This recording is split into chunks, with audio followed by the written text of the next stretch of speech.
Ladies and gentlemen, it's time for the final countdown. The show starts in 10, 9, 8, 7, 6, 5, 4, 3, 2, 1. Are you ready? It's showtime.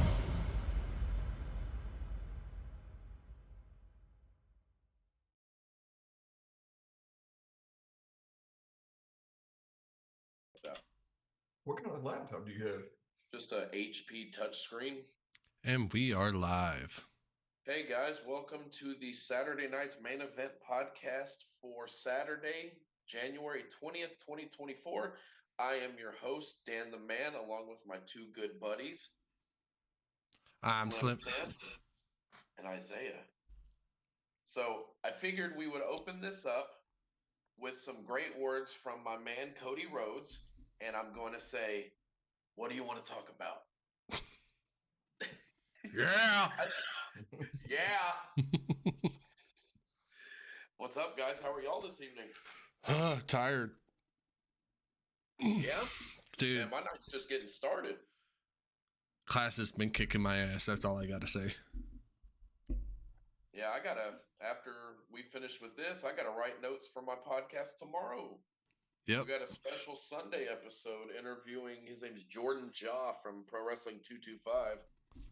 Oh, yeah. This is the second one that y'all have to do, right? Yeah, there's a Fatal 4-Way Iron Man match, and we're going to interview each week one person from that match that leads up to that match. So I'm looking forward to it. Yeah, I am too. Because I totally forgot. I actually went back to one of y'all's videos, and y'all actually mentioned that y'all were not going to be doing it on Wednesday. Yeah, and like this past Wednesday. Yeah, and I'm sitting there. I'm sitting at my computer going, okay, are they going to go live anytime soon? Are they going to go live? Yeah, because didn't you message me like, hey, I'm waiting? Yeah. I was like, you're going to be waiting till Sunday. What you got there, Dan? What's that?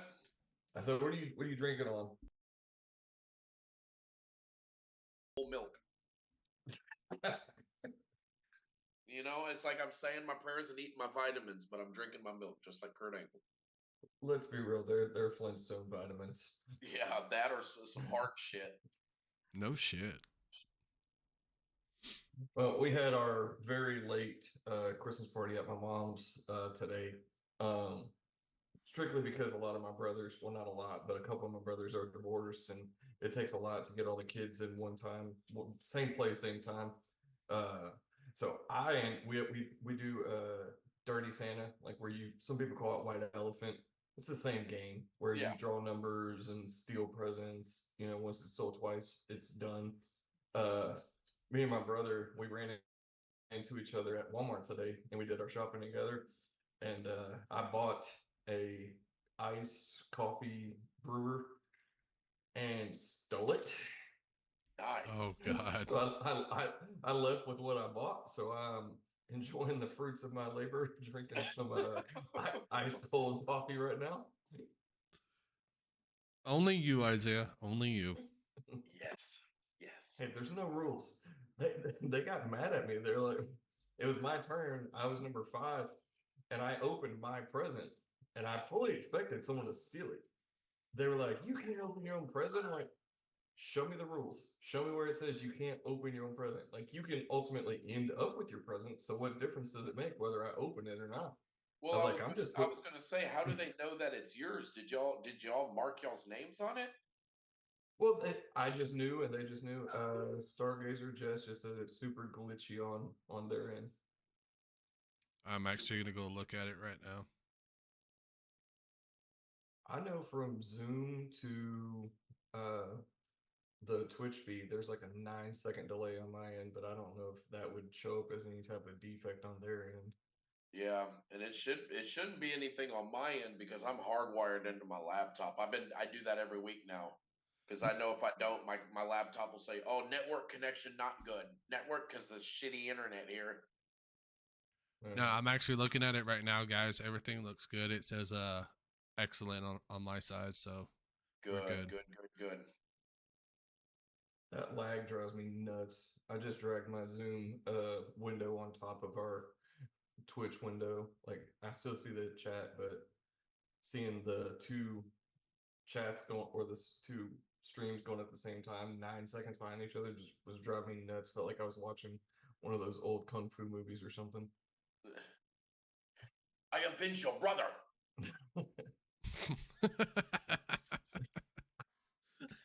I will get my revenge on you, Shexel. Like I was telling you, Tim, I can't wait till we start doing the Full House thing for World of Kayfabe, where I'm just like,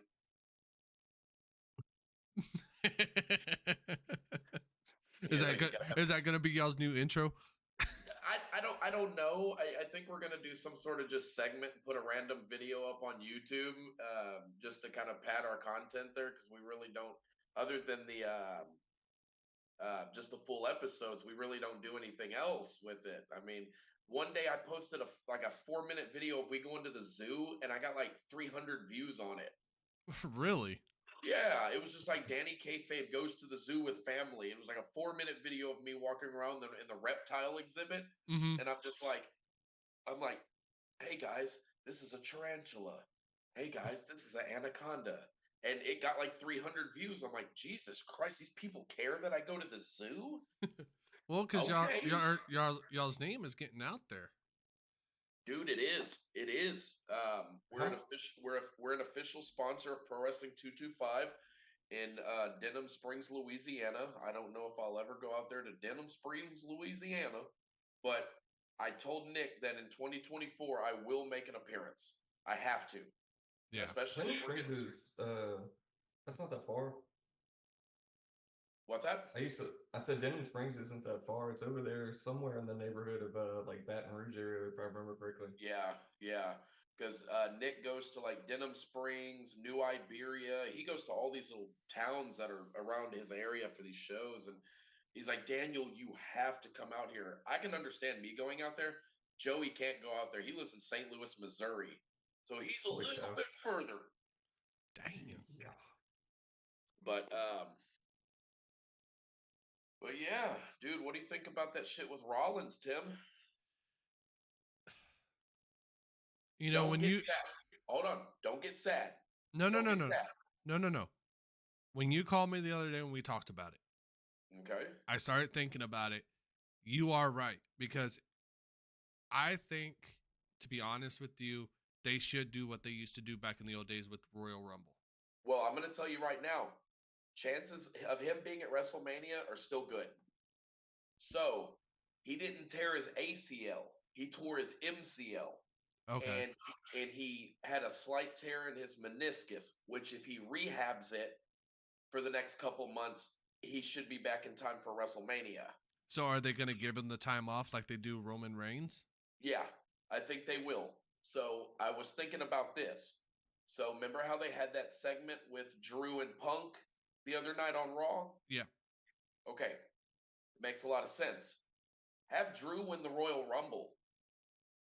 Have them put the belt on the line in the Royal Rumble match. Mm-hmm. Have Drew win it. Let Drew carry the belt until WrestleMania. Yeah. If Seth is not back in time, do Punk versus McIntyre in the main event. It's okay with me. I can see that. If Rollins is back, you can still do Punk and Rollins in some form of fashion. Mm-hmm. You know?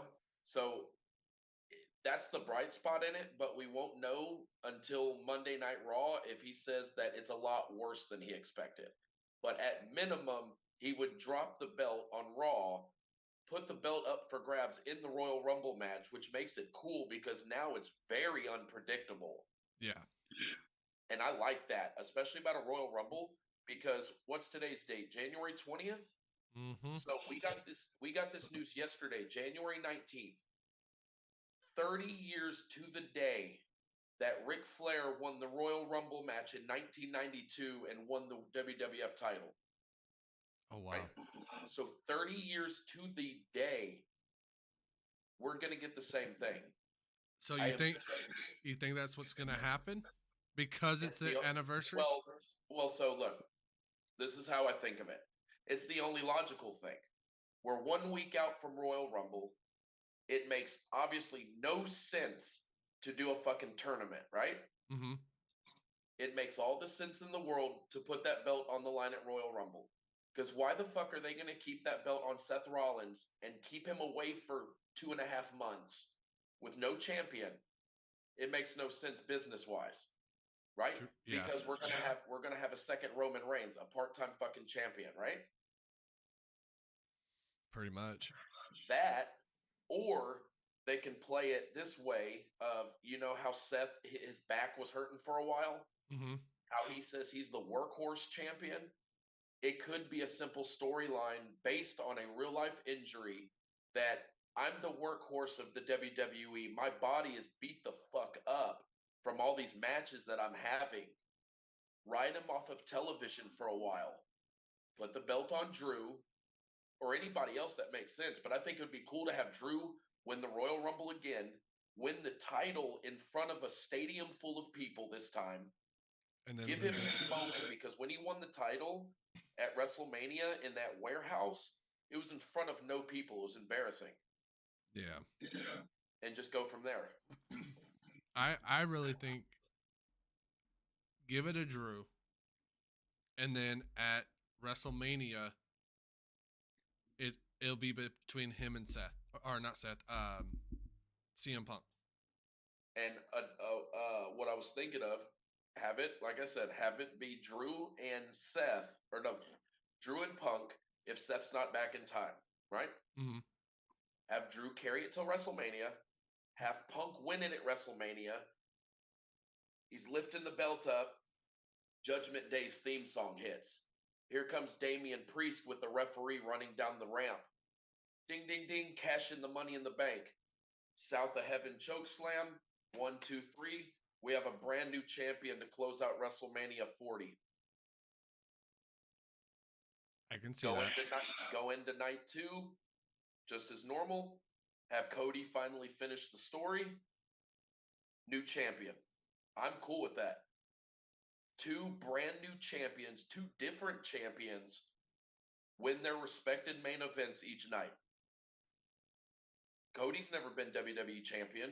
No. Damian Priest has never been WWE champion. It'd be a breath of fresh air. I'm on board for that. What's your take on it, Isaiah? Honestly, I don't know any of these So, new guys. Isaiah, So- I have homework for you next Saturday. Okay. Watch the Royal Rumble. It's on Peacock. Watch the Royal Rumble. I guarantee you will have fun. The 2024 one is this upcoming Saturday. Next Saturday, yes. Nice. Like 7 days away. What's your thoughts about Elimination Chamber being at so early in the morning? Oh yeah, because it airs at 5 a.m. Yeah. And so it would be like 10 o'clock in the morning, or I think it's like 10 o'clock in the morning here. No, it's 5 a.m. here. Oh, it's 5 a.m. here? It's 5 a.m. here because it's like 6 o'clock, 7 o'clock at night in Perth, Australia. It's kind of like the same thing with Wrestle Kingdom for New Japan Wrestling. Mm-hmm. That show here starts at 4:30 in the morning. It's 7 o'clock at night Tokyo time. Jeez. Right? Mm-hmm. So me, Joey, and Nick have already said that obviously we're not waking up that early to watch it because I have to be at work that Saturday morning, right? So I'm going to stay off Facebook all day, YouTube all day. I'm literally going to put on Do Not Disturb on my phone, then come home and watch it. So you spoil anything, I will block you. I'm not going to spoil anything. I am not waking up at 5 a.m. to watch that event. I will Because- record it and I'll wake up. Once I wake up, I will watch it. because that Tim- everything is aiming for The Rock to face Roman Reigns at Elimination Chamber. Tim, I've never known you to wake up before like 11 a.m. Who? Me. Oh, Tim? Tim, Oh, I was gonna say I'm an early bird, man. I'm up at 6:30 every day. Hey, I've Dude, actually whenever- gotten better. whenever he lived like next door to us, there'd be like random mornings that I'd just wake up and have a wild hair, and I'm like, man, I really feel like going to Starbucks or grabbing breakfast somewhere.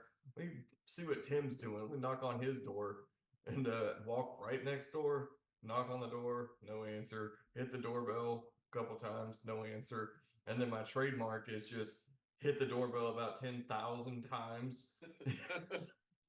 There was one time he And, actually blocked my door. As soon as I open it, it's blocked. What, you put a bunch of like furniture and stuff in front of his door?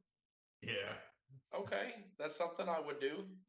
it's payback for him not answering the door whenever I needed him to. So I was like, you know what? To hell with this. So I just crammed everything on his patio in front of his door. That's something I would do. Oh man, the times. But yeah, I mean, going back to Seth, I mean, it's gonna be one of those ones where we're gonna have to watch Monday. Oh Because yeah, for sure. Well, it's once- already been announced that he's opening up Monday Night Raw. And that's where we're gonna see what's really gonna happen. Yep, and that's what I'm nervous about. Mm-hmm. That's what I'm very nervous because this is the absolute wrong time for anybody to get injured. Anytime. Especially like when you're already starting to build up marquee main events for WrestleMania. Dude, that just sucks for the people that spent all that money on tickets for WrestleMania. Because they wanted to see Seth there. They wanted to see Seth and Punk. Not saying that that still can't happen, but now it's very strongly up in the air. Yeah. I don't like that scenario up in the air. Yeah. We'll see what's gonna happen. Yeah. So I'm still waiting for Joey to ask me or let me know if we're doing a live watch along for Rumble. Okay. He read it, but he hasn't responded, so he might be busy. But even if not, dude, we could still just talk on our webcams and watch Rumble. It's no big deal. Yeah, I mean, I was just letting everybody else know that's watching it. If World of Kayfabe does not do a watch along live, we will be doing it. We will not be actually putting it up on Spotify. We will do our next episode the following week. But Well, we can always put the. Cause do we have a YouTube channel? no, not yet. Okay. I'm working on. Why? Go ahead. Oh, no, sorry. I just finished. I was just make a quick comment about YouTube. There is more in the works. I just got to get with some people to get where we can get on more platforms. I know how to do YouTube, but it's one of those ones where I just got to get everything situated before we can go fully on other platforms. Now, what were you gonna ask, Isaiah?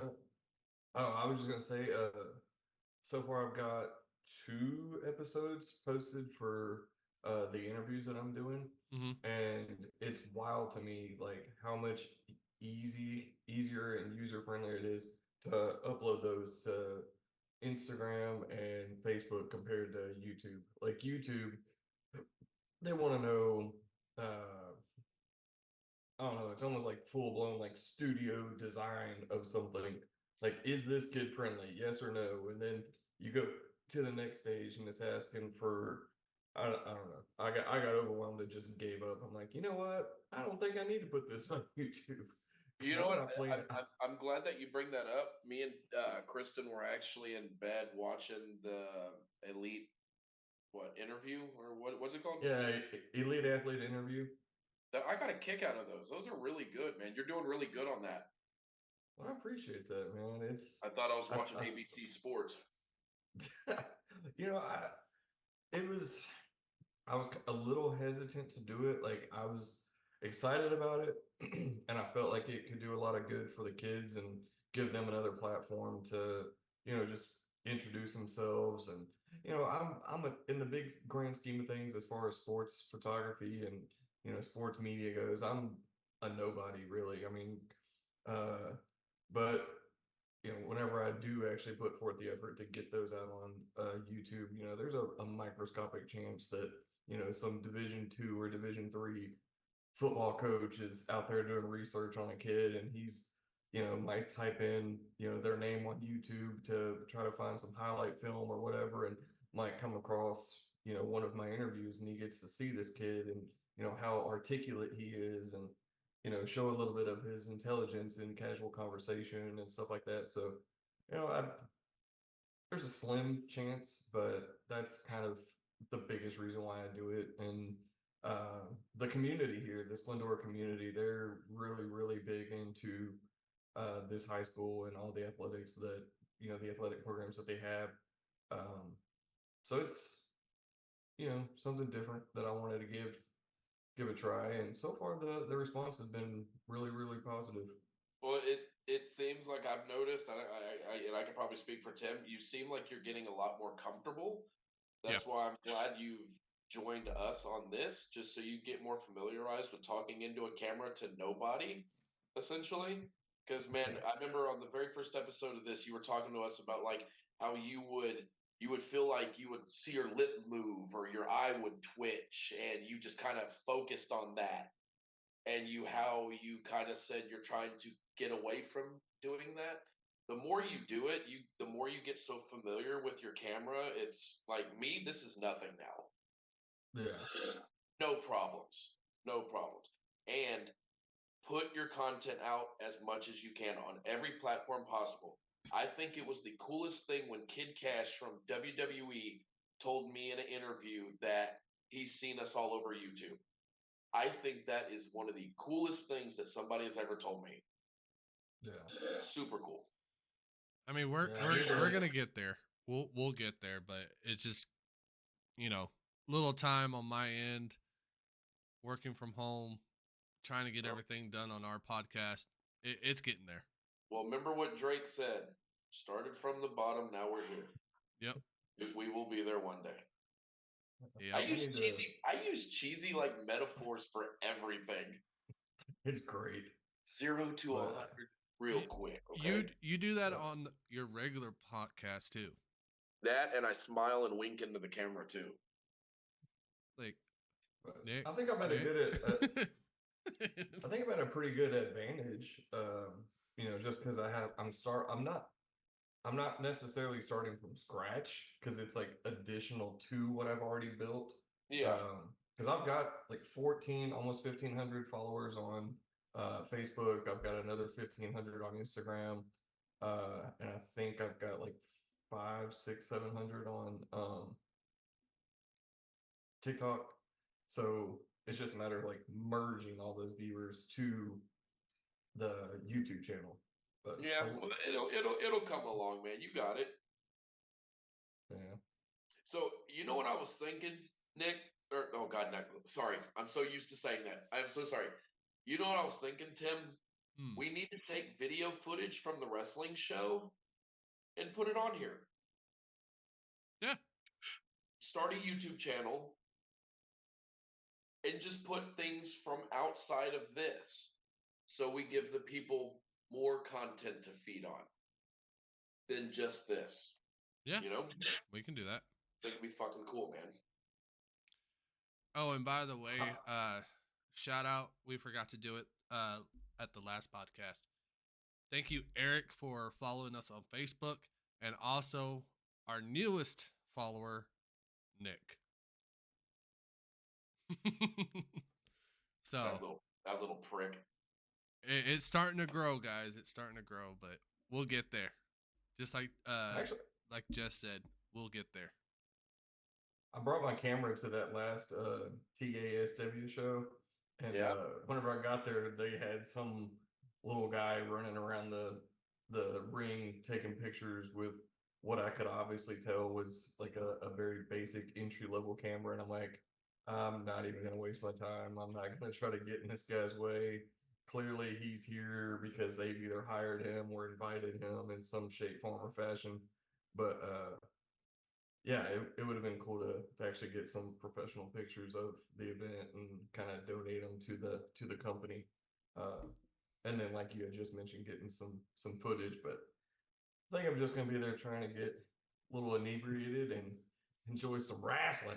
Wrestling. Enjoy Yeah, some this wrestling. this ain't sports entertainment like WWE is. This is wrestling. Wrestling. There's difference, man. And and I'm so excited, man, because I've never really been to a genuine wrestling show.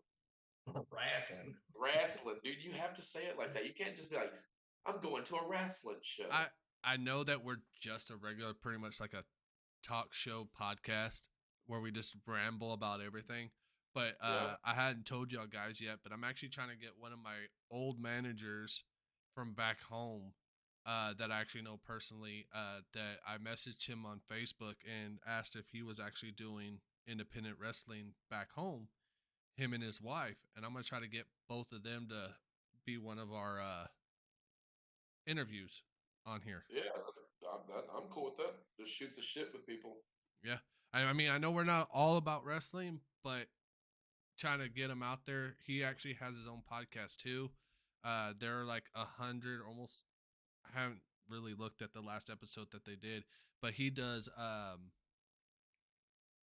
horror movies. Okay. His podcast is all about horror movies. Like they talk about it. Their last one was about Elm Street. Freddy Krueger. That's cool. Yeah. Yeah, we got an invite from these guys. Let me find it. They tweeted us. It says that it's from Big and Funky Productions. It says, still looking for podcast spots to promote our 2 feature films that we are streaming. Besides movies, I can speak like a real life jerk ass at about length about paranormal, pro wrestling, comedy, video games, filmmaking, music, acting, adventures.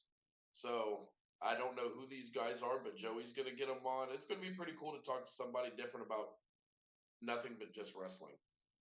Yeah, and the cool thing is too is he has that podcast. He does independent wrestling, and he also started his own paranormal activity kind of deal, kind of like ghost hunters kind of deal. I've actually watched a couple of those. They're actually pretty good. But Are they? yeah, so I'm actually gonna try to. I'm gonna talk to him and see if he'd be willing to jump on with us. Yeah, that'd be cool. That would be cool. Kind of talk to paranormal activity people. But switch topics just a little bit, man. What about the Texans today? They choked. I kind of saw it coming. I'm proud of them. They were they're 2 games away from the Super Bowl. I mean, they did awesome. They did. This year, they really did awesome. But they pulled. I'm sorry to say this, and if my mom's watching, I'm not saying this in a bad way. But every time either the Cowboys go to the playoffs and now the Texans, they choke when they get to the playoffs. CJ Stroud, from what I've seen, he looked nervous. Mm-hmm. They said that he had big butterflies going into this game. And you can see it all over his face. I don't know much about football like Isaiah does. That's why I brought this up, because I like when Isaiah talks football. But you could read it all over that dude's face. He looked nervous. That game, I don't know what Baltimore was favored by, but I know they were heavily favored. I wouldn't call it a choke. I think that team overperformed for considering all the odds and obstacles that they had against them. With a first-year coach, with a rookie quarterback. I mean, just having a rookie quarterback is probably one of the biggest obstacles you can possibly have. I mean, just the learning an NFL offense and actually being able to run it proficiently like he does in the rookie season the record breaking rookie season that he had. But going into Baltimore being a number one seed against the number one defense and that prolific offense that they have, it honestly, I think the only team that probably could have went into Baltimore today and beat the Ravens would be probably San Fran. And Who's your I don't think Houston choked. I think they actually overperformed up to this point, and I mean it shows what they have to build on for next year. who's your pick for the Super Bowl this year? I think okay, let's talk conspiracy theory, NFL conspiracy theory for a minute. If you look at the NFL logos for like the last few years, the Roman numerals are always colored. Yeah. And they're like ombre colored. They fade from one color to another. Well, I'd have to go back to verify it, but I know it's true to a certain extent. But the logo almost always has the two colors of the two teams. And this year, the logo, if you go pull it up, is red and it fades to purple. So that's either gonna be I think it's Baltimore and San Fran. Because know it what? can't be it can't be Baltimore and the Chiefs because they're both AFC. Yeah. So you can't get the red and purple from Kansas City because they're going to eventually face each other in the AFC Championship. So did the Bills win tonight? I don't know. No. Bills is tomorrow. It was Yeah, so the I think it was What was the tonight? Lion. It was the Lions. Oh, you're gonna make me. I'm pulling it up right now on Yeah. the ESPN app. Because I know Baltimore moved on. Yeah, because that was earlier today. Please, anybody but the Kansas City Chiefs. I'm so tired of seeing Patrick Mahomes.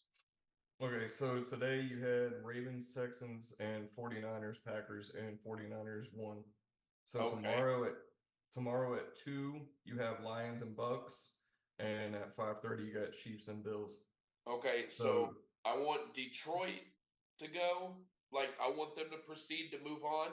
And then I want who's going against the Chiefs? The Bills, right? Yeah, Buffalo.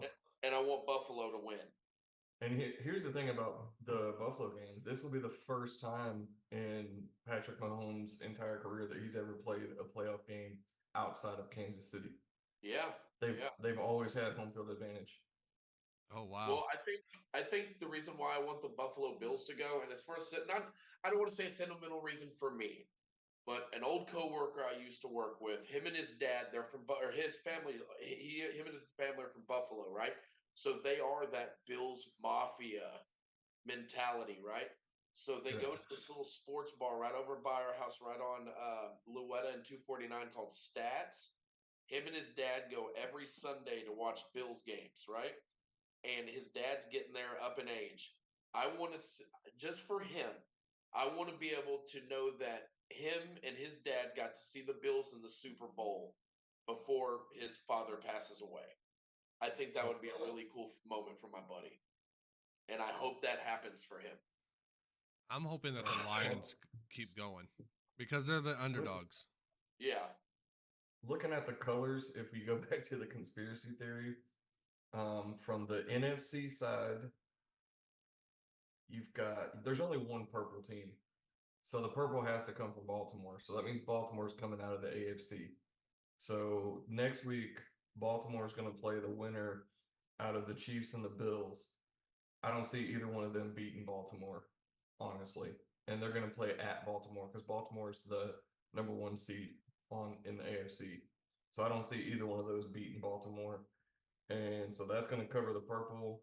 And then the red is going to be the Niners versus whoever wins between the Buccaneers and the Lions. Buccaneers and Lions, looks like Detroit's favored by 6. They're playing at home. I think Detroit wins that, and then 49ers beat Detroit, and then there you go. Purple and red logo. Destiny fulfilled. I don't care how many people get mad at me for this when they listen to it or if they're watching live right now. I'm getting sick and tired of hearing about Taylor Swift. Taylor Swift, exactly, dude. Oh my God. They're a cult. Well, they really truly are. I don't know. I just can't. imagine the Chiefs winning the Super Bowl with Taylor Swift there. Oh my God. Because I would feel like it may not ever happen, but I don't want the Chiefs to win and then Travis Kelce like proposes to her. Because I think that would happen. She's gonna say no. We have to break up so I can write a song about you. Yeah. Let me go grab my guitar. Put some teardrops on it. Dude, and oh my god, like me and Tina have talked about this like so many times. She's like, why do you hate her so much? Why do you hate something that brings me so much joy? Why can't you be happy that this makes me happy? I was like, you don't understand like how overwhelming and how overbearing y'all are, like cramming it down people's throats. Like they're having a convention and it's a cult meeting is what it is. I want to say it's in Dallas, so it's like you're gonna have like nothing but like Taylor Swift cosplay, uh, like a big like party What is it, like a concert. Like, Swifty convention? yes, it's exactly what it is. That is a cult, yes. They are just meeting in the masses just to worship this woman. Who is Tina going? No, I saw Oh, that on Facebook. Yeah, and then I like you look in the comment section and like these people are like, "Oh my god, I have to be there. I have to buy my tickets." Like they're just like, I'm like, y'all know she's not gonna be there, right? And they're like, they don't care. They well, just want to be around it. it's just mass media. Everybody drinks the Kool-Aid, man. Like you would never see me like no offense against them because I know you love them to death, Isaiah. But if they were like, "Oh my God, a corn convention, you gotta go. You gotta dress up like Jonathan Davis," I wouldn't go. Like, I wouldn't if you go. don't do this, you're not a. If you don't do this, you're not a real fan. Yeah. Dude, Hey, I do you still don't have get that it. guitar? You still have that guitar pick I gave you, right? Absolutely. I was gonna say I figured you did. Yeah, it's in my nightstand with my autographed album cover. So, Yes. talking about guitar picks, I gotta ask Isaiah this: do you still got the trophy for your fantasy football? Yeah, I actually won again this year. So I'm like 7 or 8 out of 10. I don't even Wow. remember at this point. I've lost track. Wow. So I think I might have something that might make Isaiah a little jealous, and I promise you I'm not trying to. Oh, is that from that concert you went to? That's me and Head. Yeah, I remember you telling me about that. Like they picked like a group of y'all to talk That's about Jesus and stuff. Like after that, he got saved and everything. yeah, that's when he gave me the guitar pick. Nice. Yeah, dude, it was so cool, man. God, it was so cool. Dude, you know what concert's coming? And I'm like, well, okay, two concerts. One, I'm not even calling a real concert because it's at the rodeo.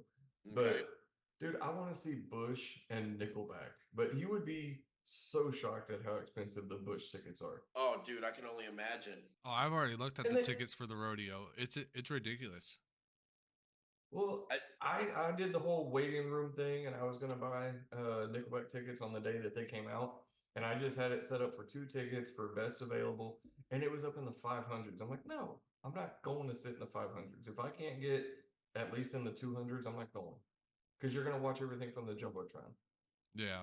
And then the Bush tickets, and it's not even at like a major venue. It's at some music hall like in Beaumont, and they were charging no less than like $80. No, it was like $80 for the worst seat in the house. Just for like a mediocre run of the mill ticket, it was like 150. I'm like, you do know you're Bush, right? Like your heyday was 20 years ago. well, it's kind of like the same thing. So, like, remember when we were planning on going to Monday Night Raw and tickets were so Yeah. expensive? I never really realized that it's just because WWE is a hot product right now. It is. So it is, dude. WWE is so hot right now. I don't think I've ever seen WWE's business booming as much as it is now. Ever since they changed Ever since ever since Vince left. Yep. Ever since Vince left for good. Mm-hmm. and Triple H took over. He is doing everything, dude. WWE nowadays, and I'm sorry, we're not staying in this. We're just talking about how ticket prices and shit. WWE is so fucking enjoyable now. Dude, It is. I don't know. Okay, and I know this is like a personal flaw of mine, and me and Tina have talked about this like ad nauseum. I'm old school about everything, about the way Yeah. I was raised, about how I try to raise my daughter. I'm old school, and like I don't know what it is. Maybe I'm looking at it the wrong way. Maybe I'm not. I'm not giving the character development enough time to actually grow any type of emotional attachment to the new age wrestlers and who they are and everything, and like pick a new favorite. But it's like there's no way, like, you can't compare to late 90s early 2000s. You can't. Well, of course, and I have this conversation with so many people that it was just a different time back then. Nothing will ever compare to the golden era of WWF into the Attitude Era. Nothing will ever compare to that. Nope. When Stone Cold was in his prime, The Rock was in his prime. Nothing. That's like Dude, what and people it's not like. No, I was just gonna say, like, it's like that roster from top to bottom. Like, you had legends up top, and even guys as far down the roster as like Carlito. Like, I Yeah. used to love watching Sheldon Benjamin, Carlito, like all those middle of the road guys. They You were realize still Carlito is so. still wrestling in WWE right now, right? I saw that he was like He, back. he came back, He did. Okay, so I could get down with that. and he's still But just as hot. but like that, That you sounded just wrong, can't Dan. compare that roster. Oh yeah, he's good. But look, you have to do this, Isaiah. As good as that was back then, and nothing will ever compare. So I'm with you on that. You have to give it a try. I guarantee you. Watch you a couple. We're not asking you to watch Raw, SmackDown, NXT, the pay-per-views. No. I just watch Raw because I just forget about SmackDown. I just watch clips. Watch you a couple episodes of Raw every week or whatever, or this week, next week, whatever. Yeah. I guarantee you'll find somebody there that you like. Me, I love Rhea Ripley. Every time she comes on the fucking screen, I gotta roll the old lip back up because I'm just like, she's so gorgeous. Kristen, dude. Okay, so Kristen called me out the other day. Uh-oh. We were watching Raw, and she came out. She was doing that promo in the ring with Becky Lynch, and Kristen's like, "You gonna pick that lip up off the ground, right?" I was red, beat in the fucking face. And she goes, "You get red in the face every time she comes on the screen." I'm not going to lie. I do. But there's something about her. She's a fucking amazing wrestler. She is. Her look is fantastic. And the way she licks them lips whenever she gets on that apron. Oh, yes. Because now it's transitioned into Violet. Because when Violet sees her come out, she'd be like, "Mom, that's mommy. That's mommy." Oh my Oh, god. yeah. Oh, yeah. She's like, "No, I'm mom." Always. Oh, yeah. But yeah, give WWE a shot. I promise you. I think you'll find somebody. I had a plan, and I guess because Peacock does things differently, I was gonna go. Hi. Oh, like, I thought they were gonna see me. Hold on. We're still filming. I'm just No, coming no, she's good. I can't even turn my. It's okay. Don't worry about it. Right click, choose. There you go. All right, you're here. I don't think you can hear me though, or you can't hear I them. can hear you, baby. I'm just getting a snack. I can hear her. She can hear, but she can't hear y'all because I've got audio going here. She said she just came to get a snack, so she wanted to come by and say hi. All right, love you. Love you. You want a beer or something? Yeah, I'll take a Michelob, please. But yeah, if anything, just watch the Royal Rumble. I think Well, okay, so sorry, I got distracted. So my plan was I was gonna watch the most recent episode of Raw on Peacock, and Okay. and then go back like 3 episodes, and then kind of like see if I could like grow into it. so. But I got a for question. some I got reason, a question. How does Raw doesn't? Oh shit! Well, you can't do that. What? no, you can't because the most updated one on there right now today as we speak is from like the first week of December. It's almost like they wait like 2 months to put like a new batch up. Oh, so I'm trying to think of a way you can reroute that so you could watch. Just watch the clips, if anything, on YouTube. Yeah. You could watch people post the highlights of the episode of Raw on YouTube. They'll cram a 2-hour episode in about 45 minutes and just watch it. You will get everything you need to know, and just watch the major pay-per-views on Peacock, because they play them live and then they're uploaded like 30 minutes after the pay-per-view airs. Yeah. And that's where a lot of your story development majorly is going to come from, like your Raws, and then the stories usually end on pay-per-views usually. Yeah. Hopefully. Unless it's like the Roman Reigns story where we've been dealing with the same story for 3+ years. That's what I'm saying. They need to get rid of that story. That WrestleMania will be the end of it. I'm telling you. There's people that want it to continue. No. I'm tired of the Roman Reigns and the Bloodlines story. I am too. It's been going on for what, 3 years? It's been going on since 2019. Yeah. And here we are in 2024 and they're still with the Bloodline story.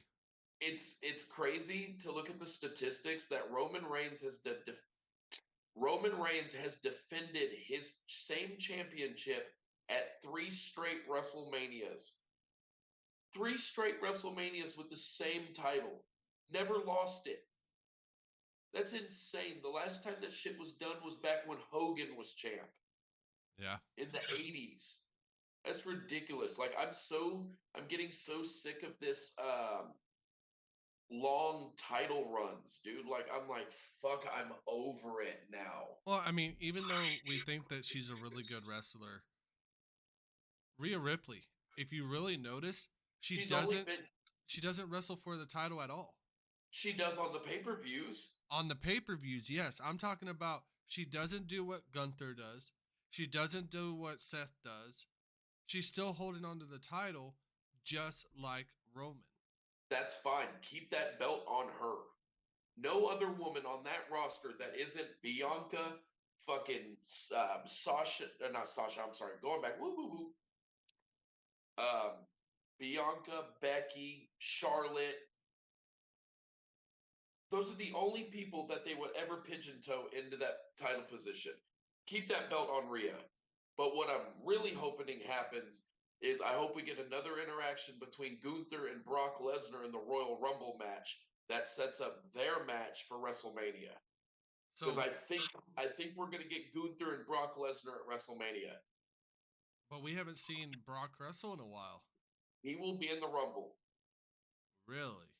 I guarantee you he will. Why the fuck wouldn't he not be? I'm just saying because he hasn't really wrestled since him and Cody. That's fine. He's a surprise entrant in the Royal Rumble. I guarantee you. I guarantee you that. But I hope we get a lot more surprise entrants.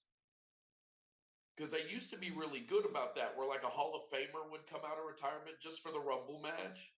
I'm sorry to say this, but if they do that, I know he's not probably able to do it anymore, but it would be cool to see Stone Cold come back. Oh, yeah. Yeah, it'd be cool. Open up a couple cans of whoop ass. Oh, hell yeah. Where's Nick? I know, huh? We need him. No, we don't need him because he'll keep going. What? Hey Hogan, let me talk to Hey, you. Yeah. dude, I saw talking about women wrestlers. I was going through the wormhole on YouTube. I was seeing all kinds of cool videos. I actually need to go see if I can find that channel again and subscribe. But they were showing like top 10, 15 worst like gimmick recasts. Like the Razor Ramon got recast, and there was like a bunch of them on there. But anyway, the interview that I stumbled across, and I was kind of like, at first I was like, man, this is kind of like disrespectful to the deceased. But I don't know how long ago it was. But Jericho was on there just bashing China. He's like, I hated wrestling her. He's like, WWE, or I think he said WWF at the time, was trying to push her story so bad, trying to sell her as she could fight the men, she could beat the men, and all this. And he's like, she was a horrible wrestler. And the host was like, really? He's like, yeah, she was stiff. She was horrible. I hated wrestling with her. The whole time I wrestled with her, I kept thinking she was going to get someone hurt because she doesn't know what she's doing. And, I hated having to feed into the bullshit the whole time, trying to hype her up and all this. And I was like, damn, that's ballsy to say of someone who's, deceased and no longer here and able to defend themselves. Well, I think who you're talking about, well, when you're talking about like the strange repackaging, like the guy that was Razor Ramon, but not Razor Ramon, Yeah. I think that YouTube channel you're talking about is called Wrestle with Andy. He does a lot of videos like that, like countdowns and stuff. But one show you need to start watching is called Dark Side of the Ring. It's on Vice. They just released the lineup for season 5 that comes out in March, and it talks about, like, one episode is focused on like one wrestler that is either like dead or alive right now, but has had a really horrible past, like drug addiction, left a bad stain on the wrestling business, and like they go real in depth. Like some of them are like they did like the one on Chris Benoit and how Chris Yeah. Benoit murdered his family. Like they did one on the plane ride from hell where they were like the Ric Flair was walking around naked in his coat, and he was swinging his dick around like against the flight attendants. Oh yeah, he was doing like the helicopter dick. Oh yeah, it's called Dark Side of the Ring. It's on Vice. It's a very good show. I'll check it out. Then I So remember being a big Kurt Angle fan whenever he came out too. Like I loved his character for some reason, and everybody hated him. I Oh was yeah. like, the whole like you suck. Oh But yeah. I don't know. Dun, I was drawn. dun, dun. Yeah. Oh yeah.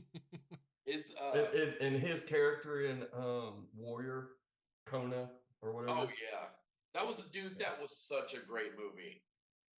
Probably one of the greatest like fight movies of all time. I put that almost on par with Rocky. Well, one that's even better than that is Here Comes the Boom. Eh, Oh, I didn't think you would agree movie. with me on that one. No, Here Comes the Boom fucking sucked. I was like, it was funny, like for what it is, for what it was funny. I mean, I appreciated it. Like it was able to tell a story in a different light, but as far as like being an action packed, like well written movie with character development and storylines, dropped below more storylines, like Warrior was amazing. Yeah, Warrior was depressing, but it was good. Yeah. So Kurt Angle was in that movie, and he was a badass. Yeah. Yeah, he was Kona, the Russian or something. He was like supposed to be like unbeatable. Well, when that movie came out, did you know, little fact, that Kurt Angle was wanting to sign with the UFC?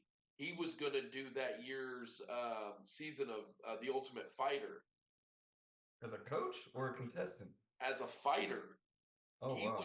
He was dude. If anybody could do it, would have been Kurt Angle. Dude, he was an Olympic wrestler. If anybody could have done it, he could have done it. But the problem is, by then he's broke his neck 3 times. Yeah. They would never clear him. nope. Never. So he had a broken neck back in like '96 whenever he won this gold medal. Like, Dude, he did was you hurt listen back to then. the interview? Did you listen to the interview with him and Joe Rogan about that? Dude, So he broke his neck in the Olympics, right? So instead of him saying, I quit, I'm done, he always says it in WWE, I won a gold medal with a broken freaking neck, right? So the day before his Olympic trial finals match against that big Russian dude, I don't remember what his name was, his doctor injected his neck with horse tranquilizers to numb his neck up so much to get him through that final round of the Olympics. Literally, he told Joe Rogan it was needles like this long. holy crap. They stuck him 12 times to numb his neck up with a broken freaking neck. And he won the gold medals in the '96 Olympics. That's crazy. He broke it again SummerSlam of 2004 because Brock Lesnar threw him into the corner too hard. And when he went back first, he whiplashed and snapped his neck. Finished the match then. Got his neck fused. Broke his neck again at WrestleMania 19. That's when he was like, fuck this. I have to take time off. I have to get surgery. I can't keep putting band-aids on it and expecting to go. That's a legit athlete. Just thinking about those shots. Dude, he did not want to quit. But do you blame him? No, I don't. I would never done it. I don't know if I could keep going. I don't know. I don't know, dude. That's a whole new level. So changing the topic a little bit, still with wrestling, but if you had to do where I gave you 5 choices of your female wrestlers, who would they be? Me? We'll start off with you. Oh God. You can go from Obviously. bottom to top or top to bottom. Well, mommy's always on top. So I would say, oh, damn it. Now you put me on the spot. You can go back from way back then up to now if you want to. Okay. Right now, number 1, Rhea Ripley. 2, Lita. 3, no, let me take that back. My number 1, because she was my first crush in wrestling, Miss Elizabeth. Macho Man Randy Savage's ballet. Mm-hmm. So it'd be Miss Elizabeth, Lita, Rhea Ripley, Timeless Tony Storm. Oh, fuck, I don't know a 5th one, man, right off the top of my head. Shit, I can't even think of a 5th right now. That makes I'll me give feel you better 4. because I'll round out the 5th here in a minute. that makes me feel better because I didn't think I was going to be able to come up with 5 either. So if Daniel's struggling, then that makes me feel a lot better. Mickey James, Trish Stratus, Lita, and I guess Sable. Oh, Brock Lesnar's wife. Yes. That's about all I can come up with is those 4. Sable was such a cunt, though, apparently. For mine, I'm gonna go from bottom. Just because she's actually doing really well, I'm gonna have to go with Asuka Okay. as my 5. From her, Bailey, Okay. Trish Stratus, Becky Lynch, and then Rhea Ripley. I got my 5th. Jordan Grace from TNA. She's the TNA Women's Champion. She is a beefcake of a fucking woman. like she could squash my head legitimately with her thighs. Ooh. I wonder Like what. she's like, I got the muscles on top of my muscles, you know. No, she's beautiful. She's too jacked, but yeah, she's hot. Or Jade Cargill. Jade Cargill. You know what? Let me take Bailey out of mine. I'm sorry, but I fell in love with her when I started watching wrestling again, and that's Raquel Rodriguez. Yeah, she's beautiful. She can wrestle though. Yeah, Braun Strowman broke up with her. I heard. They were together. Like, why would you do that, dude? I wonder what Stargazer over there said. Yikes for. It That came was- up shortly after. That was actually when we were talking about, or Daniel was talking about the shots in the neck. Oh, okay. Okay. Dude, I like the storyline when they kind of introduced Mickey James. She came out like out of nowhere and she was obsessed with Trish and wanted to be Trish and like started like copying like a lot of her moves and how she Mhm. dressed and everything. It was pretty creative. Well, then it they was the ended up- whole. It was the whole. Um, like obsessive fan. What's the word when somebody is Fanatic? so in love with what? No. There's a word that is when somebody is so in love with you, they'll kill you.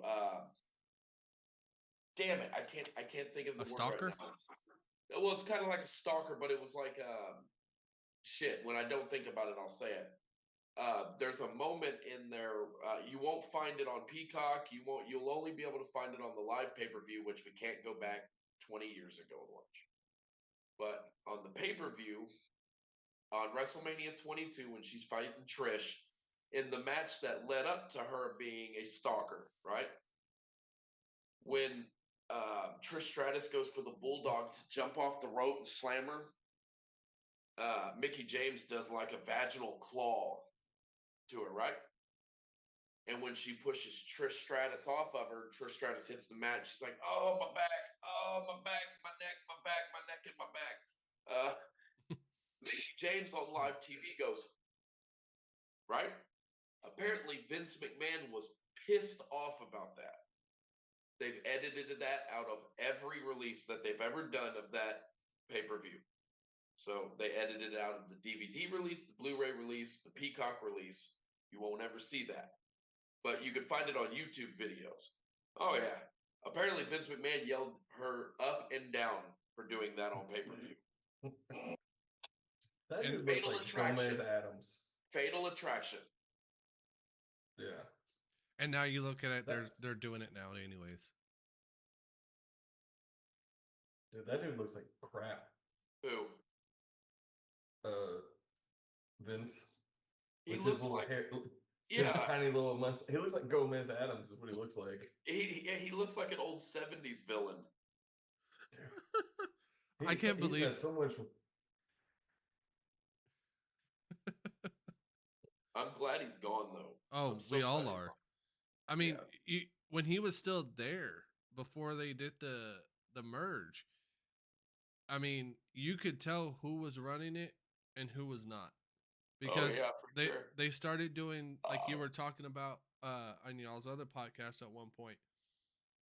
You can tell when Vince was doing or running the show, even though it was Triple H. Yeah. You can still tell that it was McMahon because it was the same matches every night. Oh yeah, for sure. Ever since WrestleMania 39, leading up to when they did the merge, you can tell it was all Vince McMahon. Oh yeah, for sure. Everything had Vince McMahon's booking all over it. Mm-hmm. I mean, just like the Bloodline. I mean, yeah, the storyline's still going. I know we keep going back to it, but they were having the same matches right before they split up. They were having the same matches every night. Yeah. And it got to the point where I think I told you right when I started watching again. I was like, man, I'm getting to a point where I'm about to turn this TV off and stop watching wrestling again. Yeah. And then as soon as they did the merge, and they did the draft, I was like, okay, now it's kind of equal where you got some superstars in Raw and some in SmackDown. Now they're making it to where you need to watch both to keep up with the storyline. Yeah. Well, you need to go back to playing 2K23. I've been enjoying watching you do that. Oh, okay. Yeah, Yeah. when you stream. Yeah, I haven't done that in a little while. Ever since the move and trying to get with my new job that I've been doing, it's been kind of a little hectic, but I'll get back into doing it again. Yeah. Is I think we're about to wrap up here in a minute. Oh yeah. So, any final words, Isaiah? Is there anything else you want to talk about real quick?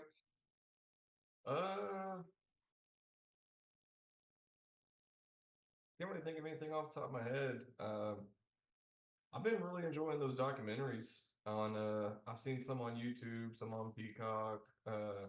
Watched recently I watched the Hell in a Cell match between Mankind and Undertaker while they commentated on it. That was pretty fun. I enjoyed that.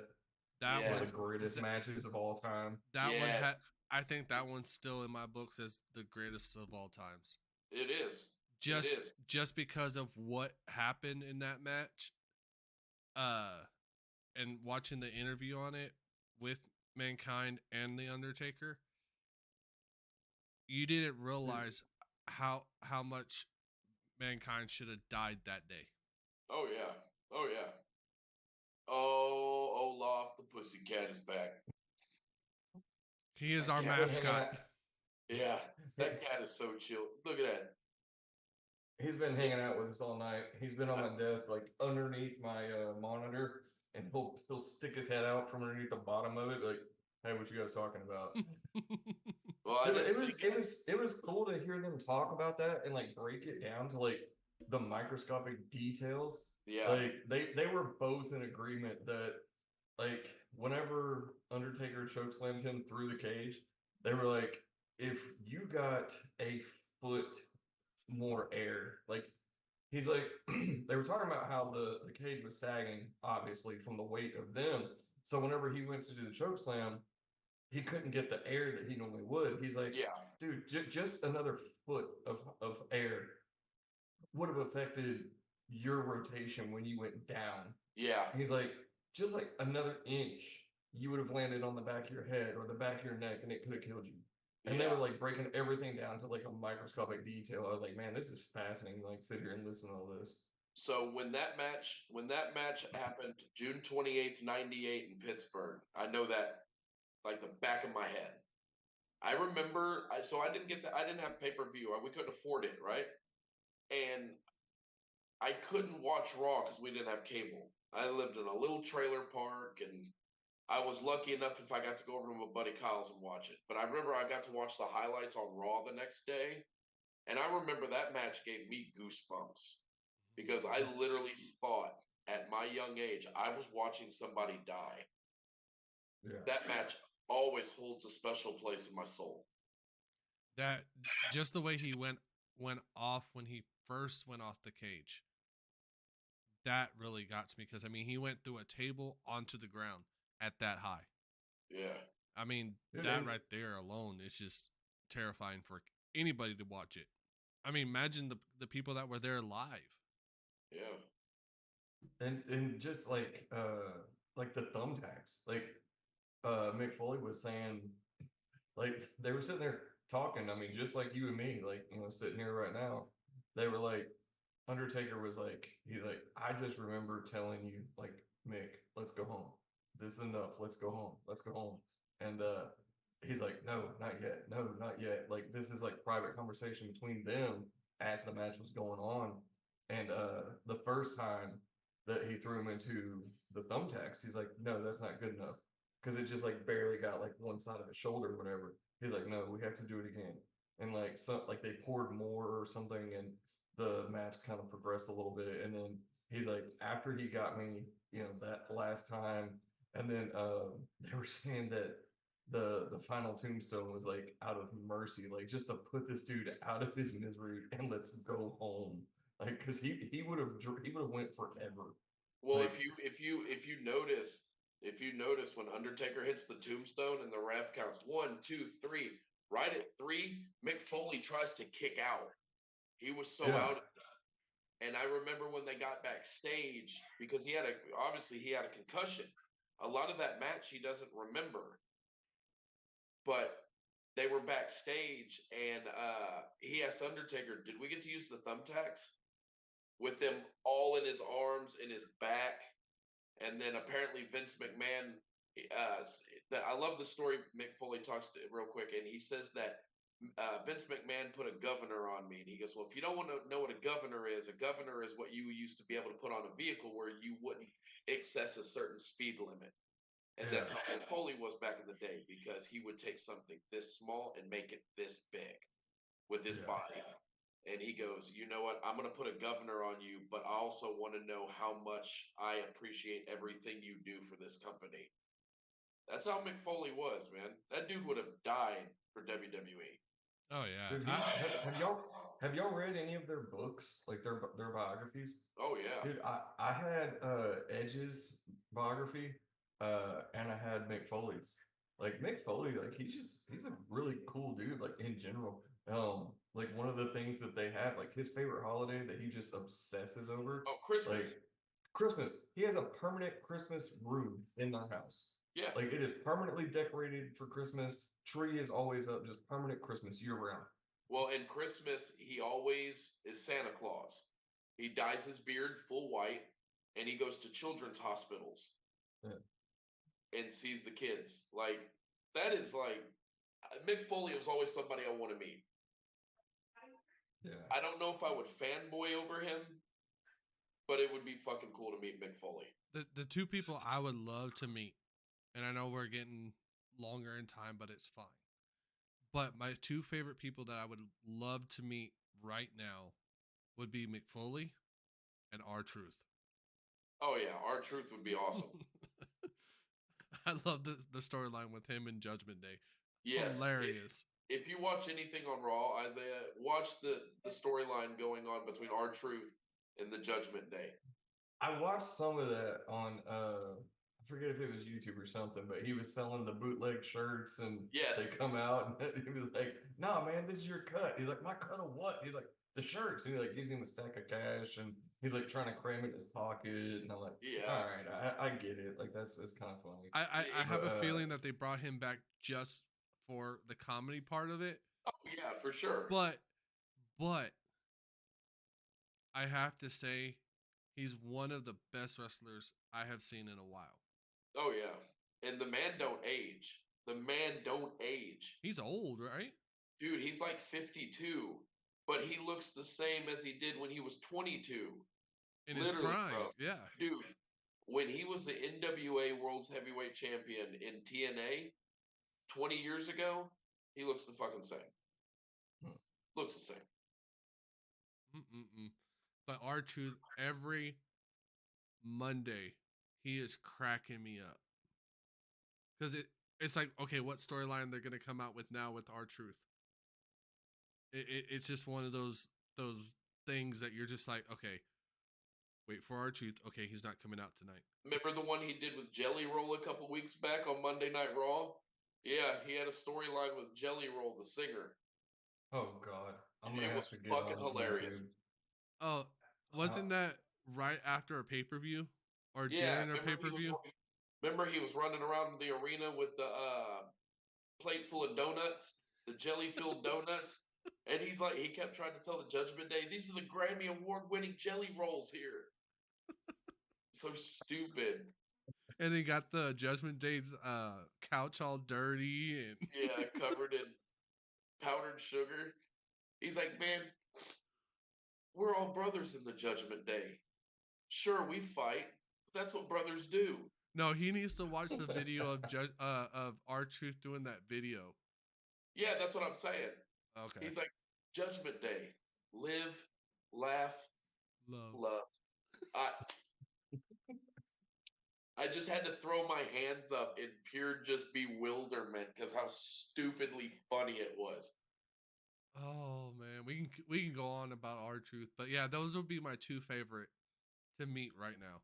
If I was Oh yeah. if I was given a choice, hey, Mick Foley and R-Truth were gonna be in Houston, I don't care how much the tickets were, I would get them.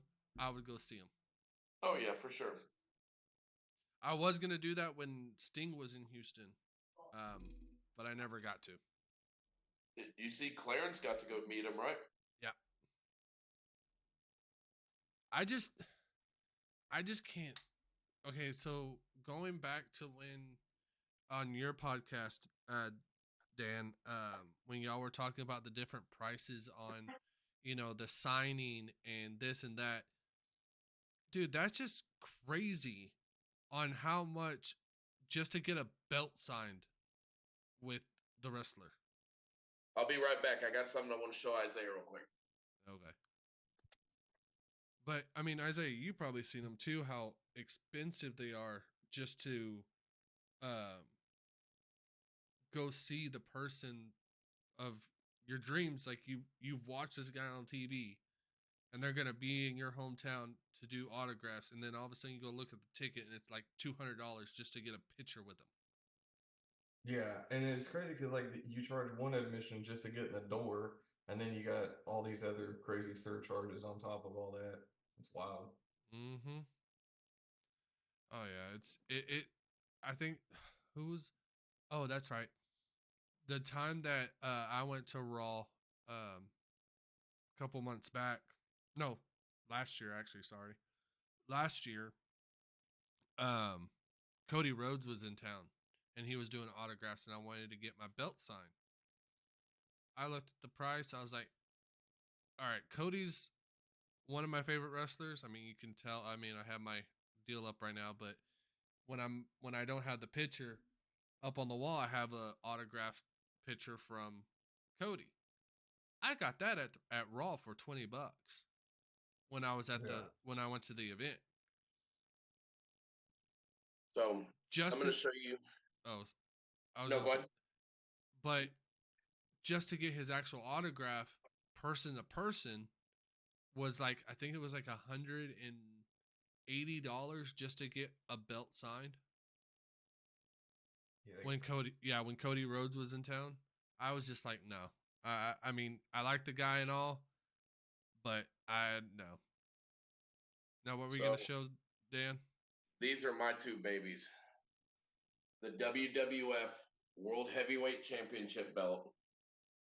Hogan had this. Stone Cold had this. This is the real deal. Okay. I love this belt. This is my pride. Nick sent me this one for Christmas 2 years ago. And then I have that red Universal title. And then I also have my New Japan IWGP United States Championship belt. This one's from Japan, from New Japan. Wow. How much those things cost? So these belts are about $100 a piece, right? So I got into figure collecting for a short period of time, and I had a wall full of figures. Tim knows. And my buddy was like, hey, I have, so excluding this one, right? This one was given to me. So this one, I traded figures for it, right? It's about $100 belt. That's $100 belt.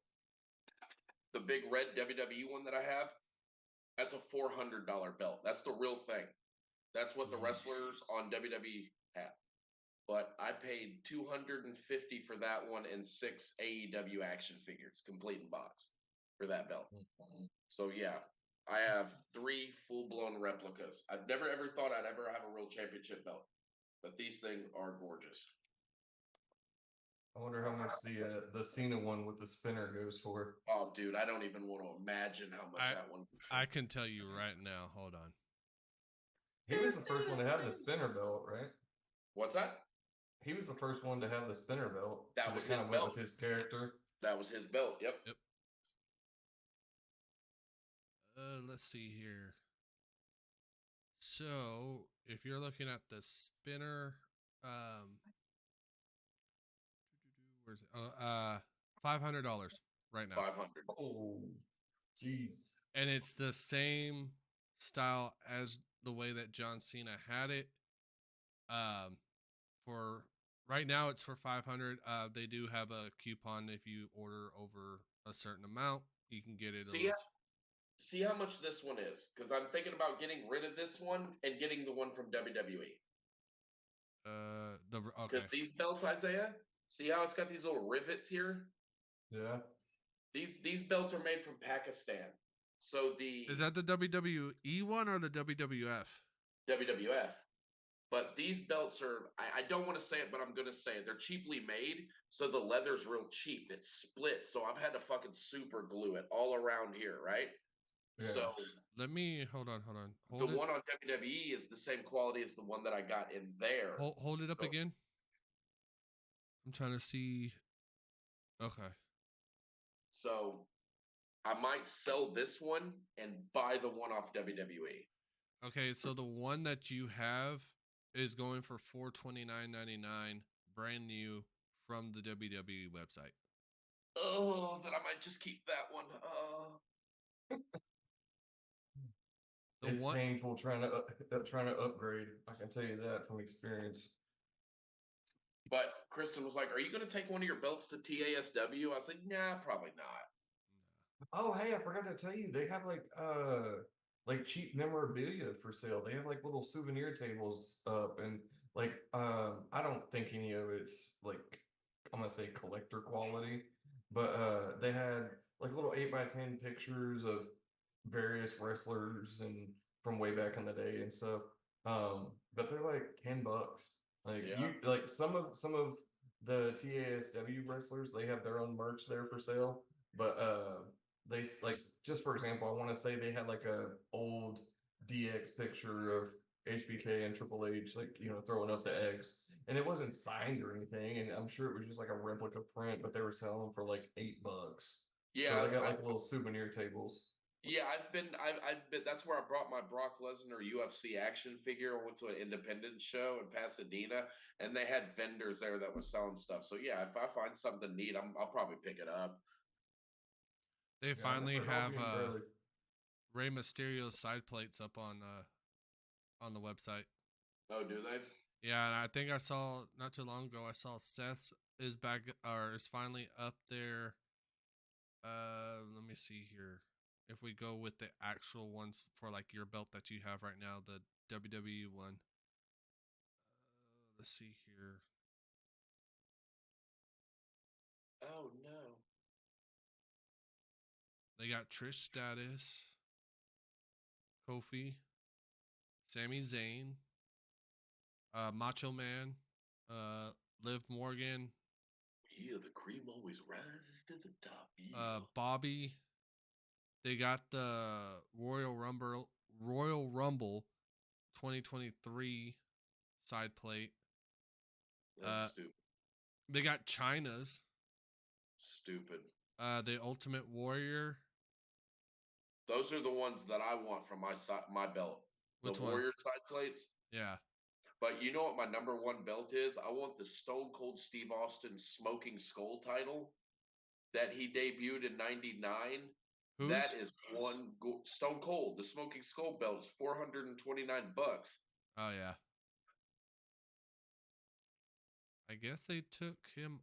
The Ultimate Warrior Signature Series belt is only $268. God, that belt is horrible. Just horrible. I'm sorry, but if I get an actual replica belt, I'm getting the Undertaker side plates. Yeah. Yeah. Or, I mean, I know he's never won the belt yet, but Rey Mysterio's, just because he's in the Hall of Fame too. They got a Buffalo Bills WWE Legacy title belt for $549. Jesus. I mean, we can sit here all night and talk about belts, but I think it is getting time that we end this podcast. Yeah, you can do the outro tonight, Jeb. Alrighty. All right, everyone. That is going to wrap it up for us tonight. Like we've always said in every single episode that we've been on, We are on Spotify. We are working to get on other platforms. We do have a Facebook. Go look us up. Saturday Night Main Event.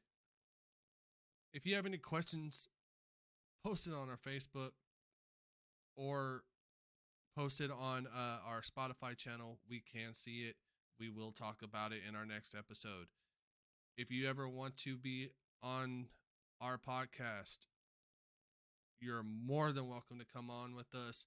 Send it in a messenger to me or Dan, and we will get you on as soon as possible. Other than that, I am Slim Tim with my two great buddies, Dan the Man and Isaiah. We are checking out for the night. See y'all later.